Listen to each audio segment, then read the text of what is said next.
ನಮಸ್ಕಾರ ಸ್ನೇಹಿತರೆ ನೀವು ಕೂಡ ಚೆಕ್ ಮೂಲಕ ಹಣಕಾಸಿನ ವ್ಯವಹಾರ ಮಾಡುತ್ತಿದ್ದರೆ ನಿಮಗಾಗಿ ಒಂದು ಮಹತ್ವದ ಅಪ್ಡೇಟ್ ಬಂದಿದೆ. ಭಾರತೀಯ ರಿಸರ್ವ್ ಬ್ಯಾಂಕ್ ಇದೀಗ ಚೆಕ್ ಕ್ಲಿಯರೆನ್ಸಿ ವ್ಯವಸ್ಥೆಯಲ್ಲಿ ದೊಡ್ಡ ಬದಲಾವಣೆ ಮಾಡಿದೆ. ಈ ಹೊಸ ನಿಯಮದಿಂದಾಗಿ ದೇಶಾದ್ಯಂತ ಬ್ಯಾಂಕ್ ಗ್ರಾಹಕರಿಗೆ ದೊಡ್ಡ ಅನುಕೂಲವಾಗಲಿದೆ. ಹಾಗಾದ್ರೆ RBI ಜಾರಿಗೆ ತಂದಿರುವ ಹೊಸ ಚೆಕ್ ನಿಯಮ ಏನು, ಇದರಿಂದ ಗ್ರಾಹಕರಿಗೆ ಆಗುವ ಲಾಭವೇನು, ಈ ಎಲ್ಲ ಮಾಹಿತಿಯನ್ನ ಈ ವಿಡಿಯೋದಲ್ಲಿ ನೋಡೋಣ.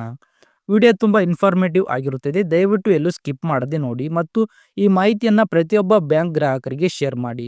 ಸ್ನೇಹಿತರೆ, ಇದುವರೆಗೆ ಚೆಕ್ ನೀಡಿದ ನಂತರ ಹಣ ಖಾತೆಗೆ ಜಮಾ ಆಗಲು ಕನಿಷ್ಠ 1 ರಿಂದ 2 ದಿನಗಳು ಕಾಯಬೇಕಾಗುತ್ತಿತ್ತು.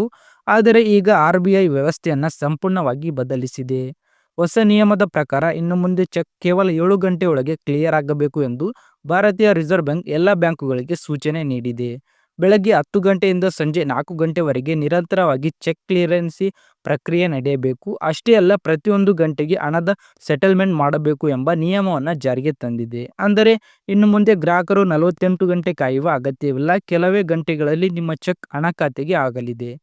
ಚೆಕ್ ಕ್ಲಿಯರೆನ್ಸಿ ಆಗುತ್ತಿದ್ದ ವಿಳಂಬ ವ್ಯಾಪಾರಿಗಳಿಗೆ ಹಾಗೂ ಸಾಮಾನ್ಯ ಜನರಿಗೆ ತೊಂದರೆ ಆಗುತ್ತಿತ್ತು. ಅದನ್ನು ಗಮನದಲ್ಲಿಟ್ಟುಕೊಂಡೇ RBI ಈ ಮಹತ್ವದ ತೀರ್ಮಾನವನ್ನು ಕೈಗೊಂಡಿದೆ. ಈ ನಿಯಮ ಈಗಾಗಲೇ ದೇಶಾದ್ಯಂತ ಜಾರಿಗೆ ಬಂದಿದೆ ಮತ್ತು ಎಲ್ಲ ಬ್ಯಾಂಕುಗಳಿಗೆ ಇದು ಕಡ್ಡಾಯವಾಗಿದೆ. ಸ್ನೇಹಿತರೆ, ಚೆಕ್ ಮೂಲಕ ವ್ಯವಹಾರ ಮಾಡುವವರಿಗೆ ಎಲ್ಲರಿಗೆ ಇದು ನಿಜಕ್ಕೂ ಗುಡ್ ನ್ಯೂಸ್ ಅಂತಲೇ ಹೇಳ್ಬೋದು. ಈ RBI ಆದೇಶದ ಬಗ್ಗೆ ನಿಮ್ಮ ಅಭಿಪ್ರಾಯವೇನಂತ ಕಮೆಂಟ್ ಬಾಕ್ಸಲ್ಲಿ ತಪ್ಪದೇ ತಿಳಿಸಿ. ವಿಡಿಯೋ ಇಷ್ಟವಾದರೆ ಲೈಕ್ ಮಾಡಿ, ನಮ್ಮ ಚಾನಲ್ ಸಬ್ಸ್ಕ್ರೈಬ್ ಮಾಡಿಕೊಳ್ಳಿ.